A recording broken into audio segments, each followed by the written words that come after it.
आज मैं आपको एक ऐसे जीनियस मैथमेटिशियन की कहानी सुनाने जा रहा हूं जो अपने कैलकुलेशंस की वजह से कई सालों तक लॉटरी कंपनियों को ठग रहा था और उसने 27 मिलियन डॉलर्स यानी 2210 करोड़ कमाए। हालांकि ये मैथमेटिशियन डिसलेक्सिया नाम की बीमारी का शिकार था जिसमें अल्फ़ाबेट्स को समझने में परेशानी होती थी, मगर किसी भी ऑब्जेक्ट और मैथ्स की मुश्किल से मुश्किल प्रॉब्लम को वो चुटकियों में सॉल्व कर देता था। उसके मुताबिक नंबर्स को लेकर उसके अंदर एक जुनून था और इसी जुनून और प्यार की वजह से उसने लॉटरी टिकट्स के वो नंबर्स सॉल्व किए जिसने उसे एक मिलियनर बना दिया। हालांकि ये कभी पकड़ा नहीं गया, मगर एक न्यूज़ चैनल के रिपोर्टर को एक दिन वो टिप मिलती है जिसकी वजह से उसका ये पूरा ऑपरेशन पकड़ा गया और तब उस जीनियस मैथमेटिशियन का वो सच सबके सामने आया जिसने सभी को हैरान करके रख दिया। तो आखिर कौन था ये जीनियस मैथमेटिशियन, कैसे वो इन लॉटरी के नंबर्स को फोर्स करता था और वो कौन सी टिप थी जिसकी वजह से उसका ये पूरा फ्रॉड पकड़ा गया? इस पूरे लॉटरी स्कैम के मास्टरमाइंड का नाम है जेरी शेल्बी, जो मिशिगन के एवर्ट का रहने वाला था। फरवरी सन 2003 की सुबह वो अपने घर में बने ऑफिस में पहुंचता है जहां हर तरफ पुराने न्यूज़पेपर्स और कुछ बुक्स फैली पड़ी थीं, और इसी दौरान उसकी नज़र एक लॉटरी टिकट पर पड़ती है जो काफ़ी दिनों से उसकी टेबल पर पड़ा था। और तभी उसकी आंखें वो देख लेती हैं जो बाकी लोग नहीं देख पाए। ये lottery ticket windfall lottery game का था जिसमें एक बहुत अनोखा ट्विस्ट हुआ करता था, और जेरी उस टिकट को अपने हाथ में लेकर बहुत गौर से देखने लगता है। कुछ देर ऑफिस में गुजारने के बाद वो किसी काम से घर से बाहर चला जाता है जहां से लौटने में उसे रात हो जाती है और वो अपने बेड पर जाकर सो जाता है। आधी रात को अचानक जेरी की आंख खुलती है और उसके दिमाग में वो लॉटरी टिकट और उसके नंबर्स घूमने लगते हैं, जिसकी वजह से वो इतना बेचैन हो जाता है कि वो उसी वक्त घर में बने अपने ऑफिस में पहुंचता है और उस लॉटरी टिकट और पेन पेपर को लेकर बैठ जाता है। अब जेरी उस लॉटरी टिकट के नंबर्स को उस पेपर पर लिखना शुरू करता है और वो पूरी रात इन नंबर्स को ऊपर नीचे और आगे पीछे करके लिखता रहा, और इस तरह अगली सुबह हो गई। अब ये जेरी का एक रूटीन बन गया कि वो हर रात अपने घर में बने ऑफिस में जाता और वहाँ इस लॉटरी टिकट के नंबर्स को अलग अलग तरह से पेपर पर लिखता, और धीरे धीरे उसे नंबर्स का वो पैटर्न दिखाई देने लगता है जिससे उसे ये समझ आने लगा कि उसके हाथ कुछ ऐसा लग चुका है जिसके बारे में ना ही कोई जानता है और ना ही किसी ने सोचा। इस पैटर्न के बनने के बाद जेरी को ये यकीन हो गया कि लॉटरी जीतना लक का नहीं बल्कि पूरे कैलकुलेशंस का गेम है, और जो उसके हाथ लगा है वो उसकी ज़िंदगी हमेशा के लिए बदलने वाला था। जेरी को इस बात का अंदाज़ा भी नहीं था कि यहाँ से उसका और उसकी बीवी का 9 साल का वो सफ़र शुरू होने वाला है जो लॉटरी की दुनिया को हिला कर रख देगा। इस पूरी कहानी में जेरी की बीवी मार्ज ने भी एक बहुत अहम रोल अदा किया, और वो दोनों मिशिगन के शहर एवर्ट में उस वक्त आकर बसे थे जब इस शहर की आबादी कुल 1900 हुआ करती थी। जेरी और उसकी बीवी मार्ज की कहानी शुरू होती है एथेंस हाई स्कूल से, जहां वो दोनों स्कूल में पहली बार मिले और यहीं से दोनों में प्यार हुआ और फिर उन दोनों ने शादी कर ली। जेरी को शुरू से ही डिसलेक्सिया नामक बीमारी थी जिसकी वजह से उसे रीडिंग करने में बहुत परेशानी होती थी, क्योंकि वो अलग अलग लेटर्स और वर्ड्स को एक साथ जोड़कर सेंटेंस में नहीं बोल पाता था, और इसी वजह से रीडिंग एग्जाम्स में उसके नंबर्स हमेशा कम आते थे। मगर वो किसी भी मैथमेटिकल प्रॉब्लम को चुटकियों में सॉल्व कर देता था। जेरी भले ही पढ़ाई में अच्छा नहीं था, मगर वो एक पजल सॉल्वर था और उसे हर चीज़ में कोई ना कोई पैटर्न दिखाई देता था, जिसकी वजह से सन 1966 में उसका नंबर्स, पैटर्न्स और पजल्स को सॉल्व करने का सफ़र शुरू हुआ यूं कि जेरी को सन 1966 में केलॉग्स कंपनी में मटेरियल एनालिस्ट की जॉब मिल जाती है, जहां उसका काम था कि वो पैकिंग बॉक्सेस को इस तरह डिज़ाइन करे जिससे अंदर पैक होने वाले खाने की शेल्फ लाइफ बढ़ जाए। जेरी का ऑफिस उसी फैक्ट्री के अंदर था जहां ये डिब्बे में पैक होने वाले सीरियल्स बनाए जाते थे, और चूंकि वो इस कंपनी का बॉक्स डिज़ाइनर था इसलिए वो दूसरी कंपनियों के सीरियल बॉक्सेस के सैंपल्स भी अपने पास रखता था ताकि वो अपनी कंपनी के बॉक्सेस को दूसरी कंपनियों से बेहतर डिज़ाइन कर सके। जेरी ने अपने ऑफिस लैब के अंदर ये रखा था ताकि वो दूसरी कंपनियों के सीरियल बॉक्सेस से सीरियल निकालकर उसे हीट करके उसका वजन कर सके और उसके निकलने वाले रिजल्ट्स को केलॉग्स फ्रूट लूप्स से कंपेयर कर सके। इसी दौरान एक दिन जेरी की नज़र जनरल मिल्स कंपनी के सीरियल बॉक्स पर पड़ती है जिस पर कुछ नंबर्स और लेटर्स लिखे हुए थे।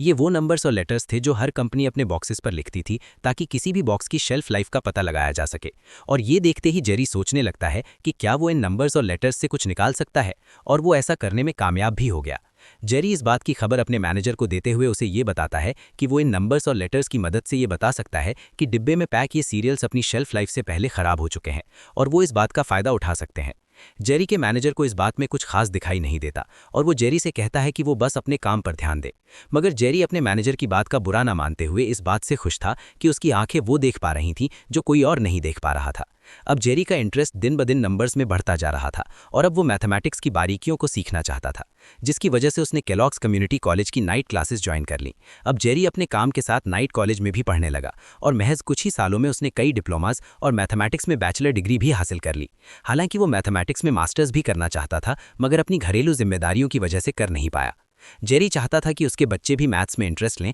और मैथमेटिक्स में डिग्री हासिल करें, और इसी वजह से वो अक्सर अपने बड़े बेटे, जो हाई स्कूल में था, उससे जमा किए हुए कॉइन्स गिनवाता था। जेरी बैंक से कॉइन्स खरीदता था इस उम्मीद में कि अगर कॉइन्स बेचते वक्त बैंक से कोई गलती हो जाए तो उसके हाथ कुछ रेयर और कीमती कॉइन्स लग सकते हैं। और आखिरकार एक बार जेरी का अंदाजा बिल्कुल सही साबित हुआ। इस बार कॉइन्स का जो पैकेट उसने बैंक से खरीदा उसमें उसके हाथ एक पुराना और कीमती कॉइन लग गया, जिसे बेचकर उसने $2000 कमाए। बहरहाल कई साल केलॉग्स कंपनी में काम करने के बाद जेरी फैसला करता है कि अब वो दूसरों के लिए नौकरी नहीं करेगा और अपना खुद का बिजनेस शुरू करेगा। जेरी अपनी बीवी मार्ज को ये बताते हुए उससे ये डिस्कस करता है कि उन्हें अब क्या करना चाहिए, और तब उन दोनों के बीच ये तय होता है कि वो दोनों मिलकर एवर्ट मिशिगन में एक जनरल स्टोर खोलेंगे। एवर्ट उनके बिजनेस के लिए एक परफेक्ट जगह थी, क्योंकि यहाँ की आबादी महज 2000 थी और यहाँ के ज़्यादातर लोग वहाँ बनी 2 फैक्ट्रीज में वर्कर्स थे। हालांकि एक छोटा सा रिमोट कस्बा था, मगर 2 ऑटोमोबाइल फैक्ट्रीज होने की वजह से यहाँ के वर्कर्स को अच्छे पैसे मिलते थे और वो अपने लिए अच्छी खासी खरीदारी करते थे। बहरहाल जेरी और उसकी बीवी एवर्ट में अपनी जनरल स्टोर खोल लेते हैं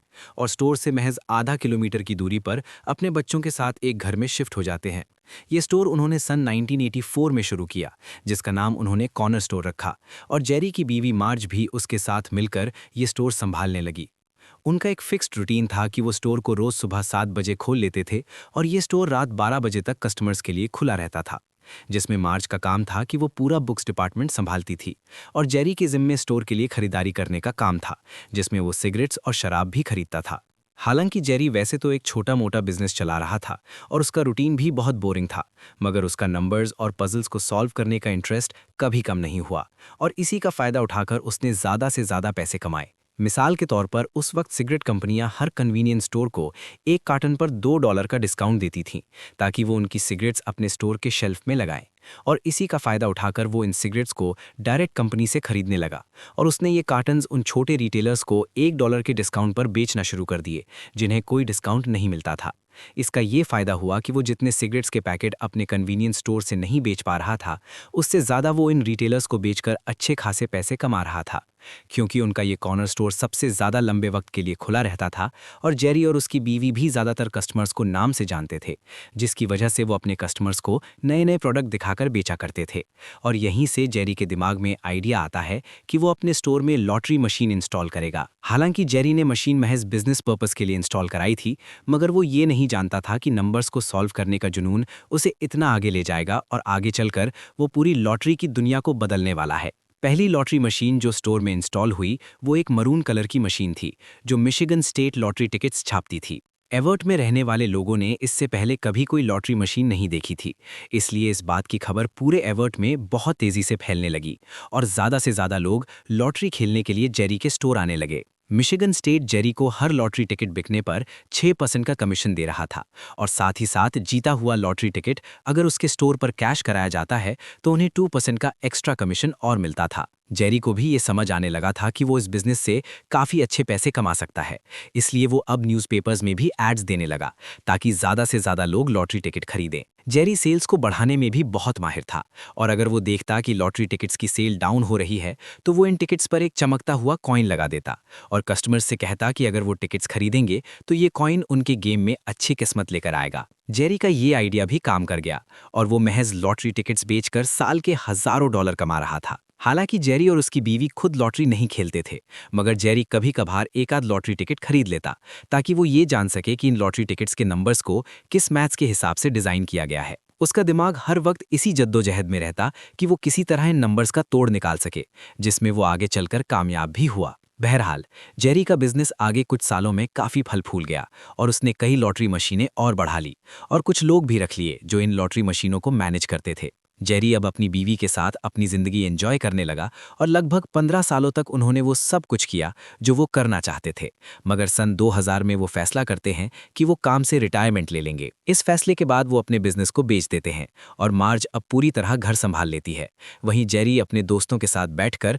अपना वक्त काटता है या फिर कभी कभार कॉर्नर स्टोर चला जाता और वहाँ के नए ओनर से बातचीत करने लगता। जेरी अपने रिटायरमेंट बहुत सुकून से काट रहा था और तभी 3 साल बाद मिशिगन स्टेट एक नई लॉटरी लॉन्च करता है जिसका नाम था विनफॉल। रोज की तरह एक सुबह जेरी कॉर्नर स्टोर पहुंचता है वक्त काटने के लिए कि तभी उसकी नज़र एक लॉटरी ब्रोशर पर पड़ती है जिस पर विनफॉल लिखा हुआ था। इस ब्रोशर में लॉटरी टिकट का जो प्राइस लिखा था वो महज $1 था, मगर एक बात थी जिसने जेरी का ध्यान सबसे ज़्यादा अपनी तरफ खींचा। वो था इस गेम का स्ट्रक्चर और किस तरह ये गेम डिज़ाइन किया गया था। इस लॉटरी गेम में प्लेयर्स को 1 से 49 नंबर्स के बीच 6 नंबर्स चुनने होते थे और मिशिगन स्टेट लॉटरी जब इन लॉटरी नंबर्स को अनाउंस करती थी तब इन प्लेयर्स को देखना होता था कि ये लॉटरी नंबर्स उनके चुने हुए नंबर्स से मैच हो रहे हैं या नहीं। और अगर किसी प्लेयर के चुने हुए 6 के 6 नंबर्स अनाउंस हुए लॉटरी नंबर्स से मैच हो जाते तो उनका जैकपॉट लग जाता और अगर उनके 5, 4, 3 या उससे कम नंबर्स मैच होते तो ये अमाउंट कम हो जाता।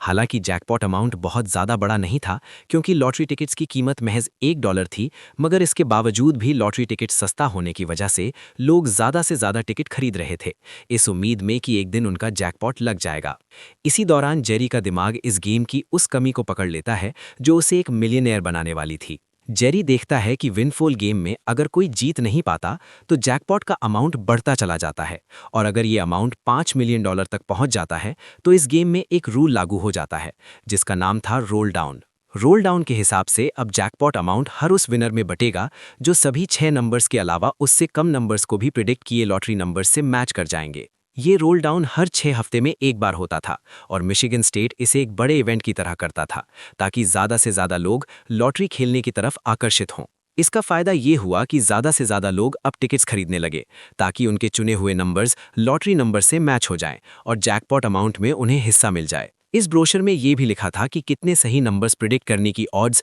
1500 में से एक थीं। इसका साफ मतलब था कि 1500 लोगों में से महज एक ही शख्स 4 सही नंबर्स पर दांव लगाकर $1200 जीत सकता था। और अब जेरी अपने कैलकुलेशंस और अपना दिमाग दौड़ाना शुरू करता है जिससे उसे ये समझ आने लगता है कि अगर प्लेयर रोल डाउन तक रुक जाए तो उसके जीतने के चांसेस काफ़ी बढ़ जाएंगे, मगर ये तभी मुमकिन है जब कोई सभी 6 नंबर्स को सही प्रिडिक्ट ना कर पाए। जैसे जैसे जैकपॉट अमाउंट बढ़ता जाता है वैसे वैसे 3 सही नंबर्स का प्रिडिक्शन करने वाले प्लेयर्स का प्राइज मनी भी बढ़ता चला जाता है और जो प्लेयर 4 सही नंबर्स को प्रिडिक्ट कर लेता है उसे सामान्य का 50 गुना ज़्यादा दिया जाता है। अपना सारा हिसाब किताब लगाने के बाद जेरी को ये समझ आने लगता है कि वो ये लॉटरी टिकट्स उसी हफ्ते के दौरान खरीदेगा जिस हफ्ते रोल डाउन अनाउंस होने वाला होगा, मगर उसके सामने सबसे बड़ी परेशानी ये थी कि वो ये सब कुछ अपनी बीवी से छुपा कर रखना चाहता था और इसके लिए वो एक बेहतरीन तरीका निकाल लेता है।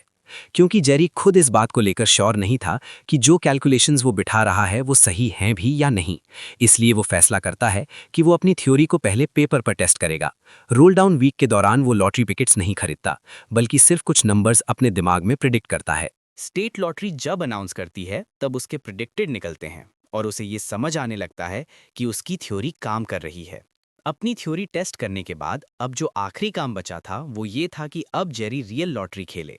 और जैसे ही स्टेट लॉटरी अगला रोल डाउन अनाउंस करती है वैसे ही जेरी अपनी कार में बैठकर एक जनरल स्टोर के लिए निकल जाता है जो एवर्ट से 75 किलोमीटर दूर मेसन में था। जेरी स्टोर में लॉटरी टिकट्स खरीदने आया था और उसने टिकट्स अपने शहर एवर्ट से इसलिए नहीं खरीदे क्योंकि वहाँ के ज़्यादातर लोग उसे जानते थे और वो ये नहीं चाहता था कि लोग उससे ये सवाल पूछें कि वो इतने सारे टिकट्स क्यों खरीद रहा है। बहरहाल जेरी जब स्टोर के ओनर से लॉटरी टिकट्स देने के लिए कहता है तब वो उसे देखता ही रह जाता है क्योंकि जेरी ने उससे 2200 लॉटरी टिकट्स मांगे थे। क्योंकि हर लॉटरी टिकट $1 का था इसलिए जेरी $2200 निकालकर स्टोर ओनर को देता है और खड़ा होकर टिकट्स प्रिंट होने का इंतजार करने लगता है। टिकट्स प्रिंट होने के बाद जेरी वहां से वापस लौट जाता है और रोल डाउन अनाउंस होने का इंतजार करने लगता है और महज कुछ ही दिन बाद Michigan state roll down announce कर देता है। रोल डाउन अनाउंस होते ही जेरी सभी 2200 टिकट्स पर अलग अलग नंबर्स को प्रिडिक्ट करके चेक करता है। तब उसकी जीत की रकम महज $50 कम थी जितने उसने टिकट्स लेने के लिए खर्च किए थे, यानी $2150। अब तक यहाँ कोई और होता तो हार मान जाता, मगर जेरी के दिमाग में सिर्फ नंबर्स घूम रहे थे और दोबारा अपने कैलकुलेशंस करने के बाद उसे ये समझ आता है कि उसने बहुत कम पैसे लगाए थे इस लॉटरी को जीतने के लिए, क्योंकि वो जितनी बड़ी लॉटरी जीतना चाहता था उसके हिसाब से उसने कम पैसे खर्च किए थे। अब उसे ज़रूरत थी और ज़्यादा टिकट्स खरीदने की ताकि वो अपने जीतने के चांसेस को अपनी थ्योरी के हिसाब से और बढ़ा सके। और इसी वजह से जैसे ही दूसरा रोल डाउन अनाउंस हुआ जेरी दोबारा उसी स्टोर के लिए निकल गया लॉटरी टिकट्स खरीदने के लिए। इस बार वो 3400 टिकट्स खरीदता है जो पिछली बार से 1200 टिकट्स ज़्यादा थे, मगर उसे हर वक्त यही डर सताता रहता कि अगर वो टिकट्स घर लेकर गया तो उसकी बीवी को इस बारे में पता चल जाएगा। इसलिए इस बार उसने सभी टिकट्स के नंबर्स को उसी जनरल स्टोर में बैठकर चेक किया और उसके आंखों में चमक आ गई। इस बार जेरी $3000 जीत चुका था और ये उन पैसों से 46% ज़्यादा था जो उसने लॉटरी टिकट्स खरीदने में लगाए थे। और इस तरह वो इस लॉटरी का तोड़ निकाल चुका था, जो आगे चलकर उसे बहुत अमीर बनाने वाली थी। अगले रोल डाउन में जेरी ने $18,000 के टिकट्स खरीदे और इस बार जो रकम उसने जीती वो थी $35,700 और इस बार ये उसके लगाए हुए पैसों पर 100% प्रॉफिट था। लगातार एक के बाद एक जीत से ये साबित हो गया कि जेरी की थ्योरी और उसके कैलकुलेशंस बिल्कुल सही काम कर रहे हैं और तब वो फैसला करता है कि अब वो इस बारे में अपनी बीवी को बता देगा। एक वेकेशन के दौरान जब वो इस बारे में अपनी बीवी को बताता है तब वो हल्के से मुस्कुरा देती है, क्योंकि वो जेरी के नंबर सॉल्व करने के टैलेंट के बारे में बहुत अच्छी तरह जानती थी और उसे ये सुनकर कोई ताज्जुब नहीं होता। जेरी का मानना था कि ना तो वो कोई फ्रॉड कर रहा था और ना ही लॉटरी कंपनी को धोखा दे रहा था। वो बस सही वक्त पर ज्यादा लॉटरी टिकट्स खरीद रहा था और अपने कैलकुलेशंस की वजह से हर लॉटरी जीत रहा था। जहां जेरी पहले अकेले लॉटरी टिकट्स खरीदने जाता था, वहीं अब उसकी बीवी मार्ज भी उसके साथ जाने लगी और चूंकि ज्यादातर स्टोर ओनर्स अब उन्हें जानते पहचानते थे, इसलिए किसी को भी उन पर कोई शक नहीं होता कि वो इतने ज्यादा लॉटरी टिकट्स क्यों खरीद रहे हैं। अब उनका एक रूटीन बन गया कि वो हजारों टिकट्स प्रिंट कराते, रोल डाउन के अनाउंस होने का इंतजार करते और अपने घर में बैठकर इन सभी टिकट्स को अपने कैलकुलेशंस के हिसाब से चेक करते कि उनसे कुछ छूट तो नहीं गया, और फिर जीतने पर लॉटरी टिकट्स को कैश करा लेते। जेरी को अब ये लॉटरी स्कैम करते हुए 6 महीने बीत चुके थे और तब वो अपने बच्चों से पूछता है कि क्या वो भी इस लॉटरी से पैसे कमाना चाहते हैं, जिसके लिए वो फौरन राजी हो जाते हैं। मगर इस बार वो पूरी फैमिली मिलकर $18,000 हार जाती है, क्योंकि किसी और शख्स ने ये रोल डाउन जैकपॉट जीत लिया था और जीत के सारे पैसे उसे चले गए थे। इस हार के बाद जेरी के बच्चों का कॉन्फिडेंस बुरी तरह टूट जाता है, मगर जेरी उन्हें समझाता है कि ये महज खेल का एक हिस्सा है और उनके बहुत अच्छे दिन आने वाले हैं। जेरी की बात मानते हुए उसके बच्चे दोबारा लॉटरी खेलते हैं और महज 2 हफ्तों के अंदर ही वो इतने पैसे कमा चुके थे जितने उन्होंने गंवाए थे। अपने स्कैम को बिजनेस में बदलने के लिए जेरी और उसकी बीवी मार्ज सन 2003 में एक लॉटरी कॉरपोरेशन खोलते हैं, जिसका नाम उन्होंने जीएस इन्वेस्टमेंट स्ट्रैटेजीज रखा और आगे चलकर कुल 25 लोगों की टीम बन गई, जिसमें 2 पुलिस वाले, 3 लॉयर और एक बैंक का वाइस प्रेसिडेंट भी शामिल था। सन 2005 आते आते अब उनकी कंपनी जीएस इन्वेस्टमेंट एक साथ 12 हफ्ते तक के रोल डाउन पर दांव लगा रही थी, जिसकी वजह से उनकी जीत की रकम बहुत ज्यादा बढ़ गई। पहली बार में उन्होंने $40,000 जीते, जो दूसरी बार में बढ़कर $80,000 हो गए और तीसरे हफ्ते में ये रकम बढ़कर $1,40,000 हो गई, जिसकी वजह से वो बेशुमार पैसे कमा रहे थे। मगर तभी मिशिगन स्टेट अचानक विनफॉल लॉटरी को बंद कर देती है। उन्होंने ये फैसला इसलिए किया क्योंकि उनके लॉटरी टिकट्स की सेल दिन ब दिन कम होती जा रही थी और ये खबर सुनकर जेरी और उसकी कंपनी में जितने भी लोग थे वो सभी बहुत मायूस हो गए। जेरी अब इस सोच में पड़ जाता है कि वो और उसकी कंपनी अब क्या करेंगे कि तभी उसके कंपनी का एक पार्टनर उसे ईमेल करके बताता है कि मैसाचुसेट्स ने एक और नई लॉटरी लॉन्च की है जो विनफॉल से मिलती जुलती है और उसका नाम है कैश विनफॉल। हालांकि इन दोनों लॉटरी के नाम काफी हद तक एक जैसे थे, मगर इनमें कुछ डिफरेंसेस थे, जिसमें पहला फर्क ये था कि इस लॉटरी के हर टिकट की कीमत थी $2, जो विनफॉल से $1 ज्यादा थी और इसमें जो भी 6 नंबर्स प्रिडिक्ट करने थे वो 1 से 46 नंबर्स के बीच होने वाले थे, जबकि विनफॉल में यही नंबर 1 से 49 के बीच थे। और साथ ही साथ इसमें रोल डाउन $2 मिलियन के अमाउंट तक पहुंचने पर था, जबकि विनफॉल में यही अमाउंट $5 मिलियन पर था। अब जेरी के सामने सबसे बड़ी परेशानी ये थी कि मैसाचुसेट्स एवर्ट से लगभग 1100 किलोमीटर दूर था और जेरी वहां किसी स्टोर ओनर को नहीं जानता था जो बिना शक के उसे हजारों टिकट्स निकालकर देवे।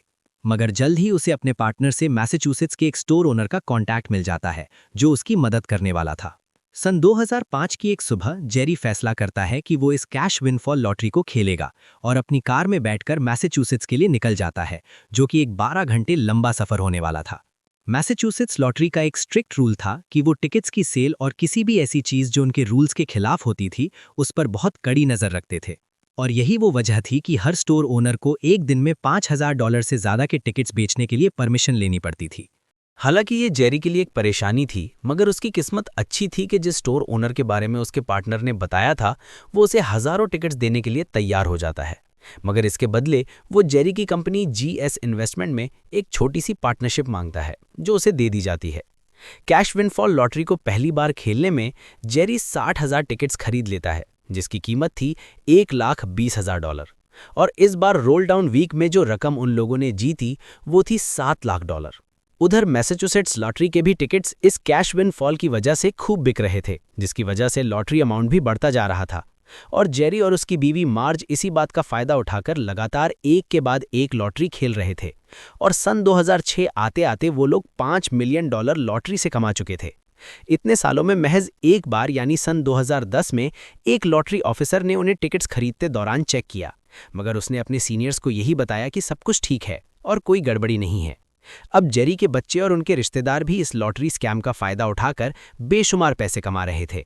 जेरी ने उस पूरे फ्रॉड को अंजाम देने के लिए एक रूल बना रखा था और वो ये था कि सभी लोग चुपचाप बिना किसी का ध्यान खींचे लॉटरी खेलेंगे। मगर वो इस बात से बेखबर था कि वो इस रेस में अकेला नहीं है, क्योंकि मैसाचुसेट्स की MIT यूनिवर्सिटी के स्टूडेंट्स ग्रुप ने भी कैश विनफॉल की इस कमी को पकड़ लिया था और अब वो लोग भी रोल डाउन पर बड़े दाम लगाकर बड़े पैसे बना रहे थे। जेरी और उसकी कंपनी के लिए सब कुछ बहुत अच्छा चल रहा था कि तभी सन 2011 में कुछ ऐसा हुआ जिसने उनके इस लॉटरी स्कैम ऑपरेशन को हमेशा के लिए खत्म कर दिया। जून सन 2011 की एक दोपहर एंड्रिया हेस्ट्स, जो कि एक इन्वेस्टिगेटिव रिपोर्टर थीं, उसके पास एक खबर आती है और वो खबर ये थी कि कैश विनफॉल लॉटरी में कुछ अजीब हो रहा है। ये सुनते ही एंड्रिया उन लोगों की एक लिस्ट बनाना शुरू करती है जिन्होंने पिछले कुछ सालों में $200 से 20 बार भी ज़्यादा जीते हों। अपनी छानबीन में उसे ये पता चलता है कि मिशिगन की कंपनी GS इन्वेस्टमेंट हज़ारों से लेकर लाखों लॉटरी टिकट्स खरीद रही थी और जिस स्टोर से वो लोग ये टिकट्स खरीद रहे थे उसका नाम था बिलीज बेवरेजेस और ये वही स्टोर था जिसके ओनर को उन्होंने अपनी कंपनी में पार्टनरशिप दी थी। ये पता चलते ही वो 12 जुलाई सन 2011 की सुबह बिली के स्टोर के लिए निकल जाती है और रोल डाउन आने में महज एक हफ्ता बाकी था। स्टोर के अंदर घुसते ही वो देखती है कि जेरी की बीवी मार्ज और स्टोर का ओनर दोनों मिलकर लॉटरी टिकट्स निकाल रहे थे, जिसके बाद वो उनसे कुछ सवाल पूछती है मगर उसके सवालों का जवाब देने से इनकार कर देते हैं, क्योंकि एंड्रिया को जेरी की लोकेशन भी मालूम थी और जब वो वहां पहुंचती है तो वो जेरी को भी लॉटरी टिकट्स निकालते देखती है, मगर जेरी भी उसके सवालों का जवाब देने से इनकार कर देता है। अब एंड्रिया और ज़्यादा स्टेट लॉटरी के रिकॉर्ड्स की छानबीन करने लगती है, जहां उसे ये पता चलता है कि कुछ दूसरे ग्रुप्स भी हैं जो वही कर रहे हैं जो जेरी और उसकी बीवी मार्च कर रहे हैं। लॉटरी ऑफिशियल्स भी इस मामले में कोई कदम नहीं उठा रहे थे, क्योंकि शायद वो ये समझ चुके थे कि अगर इस स्कैम का खुलासा हुआ तो उन सभी को अपनी नौकरी गंवानी पड़ेगी। मगर तभी स्टीवन ग्रॉसमैन, जो मैसाचुसेट्स का नया ट्रेजरर था, उसे एंड्रिया की इन्वेस्टिगेशन के बारे में पता चल जाता है। इसके फौरन बाद ही Massachusetts State Lottery 7 convenience stores के लाइसेंस कैंसिल कर देती है, जिसमें बिलीज बेवरेजेस और वो स्टोर भी शामिल था जहां जेरी लॉटरी टिकट्स निकाल रहा था। 31 जुलाई की सुबह मैसाचुसेट्स के हर न्यूज़पेपर में ये खबर हेडलाइन बन चुकी थी, जिसे पढ़ने के बाद सभी के होश उड़ गए और साथ ही साथ ये स्टोरी अब न्यूज़ चैनल्स पर भी दिखाई जाने लगी, जिसकी वजह से स्टेट लॉटरी और उसके एम्प्लॉयज़ को बहुत शर्मिंदगी उठानी पड़ी। इस खबर के छपने के 2 दिन बाद ही मैसाचुसेट्स स्टेट लॉटरी ये अनाउंसमेंट करती है कि अब कोई भी स्टोर एक दिन में $5000 से ज़्यादा के लॉटरी टिकट्स नहीं बेच पाएगा। उधर जेरी और उसकी बीवी मार्च का फोटो भी हर आर्टिकल में छप रहा था, जिसकी वजह से जेरी बहुत गुस्सा था, क्योंकि उन्हें हर स्टोरी में चीटर बताया जा रहा था और इसी वजह से वो फैसला करता है कि वो एंड्रिया को एक इंटरव्यू देगा, वही रिपोर्टर जिसने इस पूरे केस की छानबीन की थी। इस इंटरव्यू में उसने खुलकर बताया कि वो और उसकी बीवी कैसे इस लॉटरी गेम में शामिल हुए और कैसे दूसरे ग्रुप्स इस लॉटरी को मैनिपुलेट कर रहे थे। जहां एक तरफ पुलिस इस फ्रॉड की इन्वेस्टिगेशन में लगी हुई थी, वहीं जेरी अभी भी लॉटरी से पैसे कमाने के रास्ते ढूंढ रहा था। मगर चूंकि एंड्रिया की रिपोर्ट के बाद ये पूरा स्कैम बेनकाब हो गया था और उन्हें कोई भी ऐसा स्टोर नहीं मिल रहा था जो उन्हें बड़ी क्वांटिटी में लॉटरी टिकट्स निकालकर दे सके। एक बार तो जेरी ने जब एक स्टोर ओनर से लॉटरी टिकट्स निकालने की बात की, तब उसने इस बात की खबर पुलिस को दे दी। जनवरी सन 2012 वो आखिरी महीना था जब जेरी ने आखिरी बार कैश विनफॉल लॉटरी खेली और जब उन्होंने इसे अलविदा कहा, तब तक वो $27 मिलियन कमा चुके थे। ये पैसे उन्होंने मिशिगन और मैसाचुसेट्स में पिछले 9 साल तक लॉटरी खेलकर कमाए, जिसके बाद उन्होंने अपनी कंपनी GS इन्वेस्टमेंट को भी बंद कर दिया। इस कहानी में जेरी ने साबित कर दिया कि लॉटरी जीतने में लक का नहीं बल्कि नंबर्स का हाथ होता है, और जो लॉटरी नंबर्स दूसरों के लिए समझना बहुत मुश्किल था, वही लॉटरी नंबर्स जेरी के लिए एक 6th क्लास की मैथ्स की तरह थे। आपको ये कहानी कैसी लगी, कमेंट सेक्शन में लिखकर ज़रूर बताएं। ये तो सिर्फ शुरुआत है, असली कहानियां अभी बाकी है। ऐसे ही अनोखे किस्से चाहते हो तो द यूनिक को सब्सक्राइब करना मत भूलना। मिलते हैं नेक्स्ट वीडियो में।